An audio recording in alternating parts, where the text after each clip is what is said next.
And I have traveled throughout the district trying to get extra attention for our volunteer firefighters. I am really glad you're here so we can present a Fire Act check today.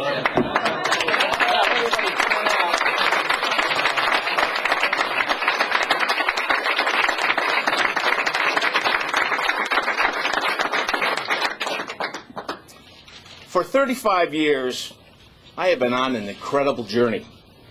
One that's taken me from town hall to county hall, from the State House to the halls of Congress. It's a career I look back on with equal doses of pride and humility, and with a tremendous reverence and gratitude to those who honored me time and time again with their vote, their trust, and allowing me to serve as their representative, but more importantly, as their voice. Mine has been a front row seat to history, to challenges and triumphs, great and small. And everyone who gave a kid from Springville that awesome opportunity, my sincerest, heartfelt thanks. I look back at those years with fondness and a sense of pride and accomplishment. But when I look ahead, I'm reminded of my good friend George Pataki, who I had a long chat with last night, who observed that while there is always more to do, elected officials are only temporary stewards of the people's trust. That's why today I'm announcing that I will not seek and be a candidate for re-election. The average American changes jobs once every 3 or 4 years.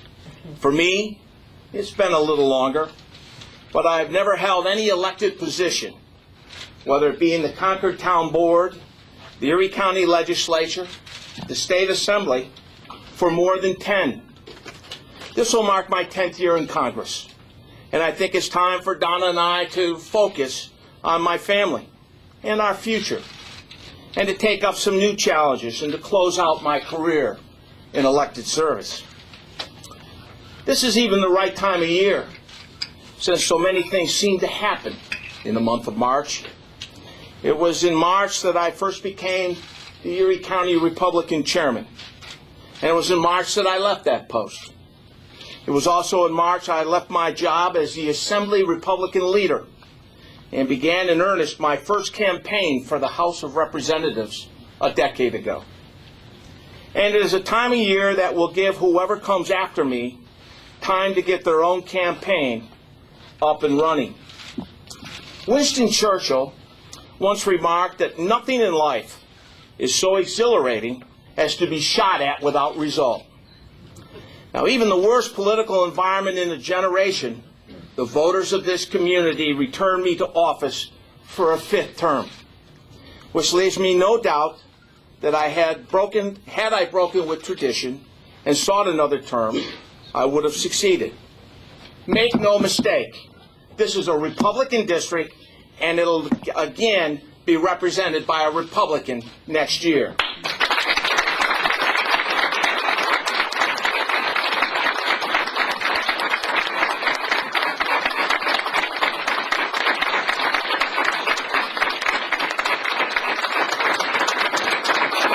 But for me, this is a time and the right time to close out this chapter. At the end of this term, I'll be 58 years old, older than either Jack Kemp or Bill Paxton, my 2 predecessors, were when they left Congress, when they chose not to seek re-election. As Abraham Lincoln said, it's not the years in your life that count, it's the life in your years. So even at the tender age of 58, I think I have enough life and enough years left to embark on the next leg of our journey. Of course, I will miss elected service. I think politics is not only an honorable profession, I think it's exhilarating.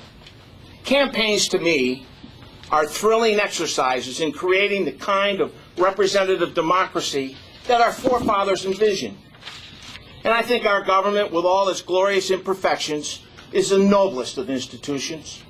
Debate, disagreement, compromise, and consensus are crucial to our future and our freedoms. And I've relished the opportunity to shape public policy as much, even more, than winning political campaigns. Sometimes, though, I knew what Gerald Ford meant when he said a government big enough to give you everything you want is a government big enough to take from you everything you have. That's why, as much as I enjoyed participating in the great debates of the day, I never felt more personally satisfied than when I was able to help someone who'd run up against a bureaucracy, who needed a hand up, and whose problems we were able to solve. And while I'm the one who gets to stand here in front of the media, who gets the credit and the accolades, and a healthy dose of criticism, let me tell you something I learned very early in my career. This is a job you can't do alone. You need a great team around you.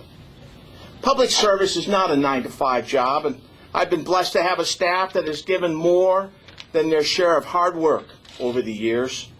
They've given up their weekends, their evenings in service to this community, and they've given me their loyalty and their friendship. Sally Vastola, my longtime chief of staff, has been with me nearly a quarter of a century.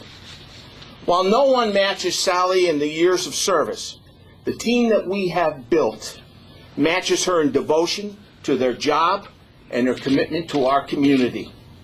And I also want to recognize Mike Brady, who is with us over 20 years. To all of them, all of my staff, both past and present, thank you for a job well done. Thomas Jefferson once said that the vote of your opponents is the most honorable mark by which the soundness of your conduct could be stamped. I'm not sure of how many of those votes I got, but I know I've built tremendous friendships, both with my adversaries and friends alike. The list of people I would thank and recognize over the course of my career would be too long to even attempt. But I'm grateful for those whom I worked, who were mentors and friends, who were partners, and who were opponents. As much as I've learned about politics and government, I've also been given great insight into the sense of those who neither hold elected office nor work in government.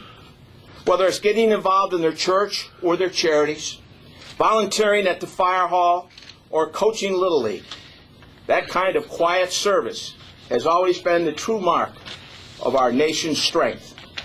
I'll soon be joining the ranks of those Americans who get up each day, go to work, raise their kids and their grandkids, and participate in the life of their community. Service comes in many forms, and whatever role the future holds, I will remain active and engaged, and hopefully still make a difference. To everyone who has ever honored me with their vote and the opportunity to serve, who have blessed me with their trust, their confidence, and their friendship, you have not only my thanks and my family's thanks, but my promise to work just as hard these few remaining months as the first day I was ever elected to public office. Thank you, and God bless you.